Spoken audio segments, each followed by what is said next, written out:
में हमने सुना, ये खबर सुनी कि शरद पवार साहब अजीत पवार साहब दुनिया में नहीं रहे।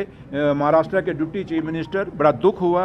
एक वो लीडर जो ग्रास रूट से जुड़े हुए लीडर थे, वो लीडर जिन्होंने हमेशा महाराष्ट्र की अपनी एक आवाज़ रखी उन दूर दराज के इलाकों से, और वो लीडर जो एक विजनरी लीडर थे वो आज दुनिया में नहीं रहे।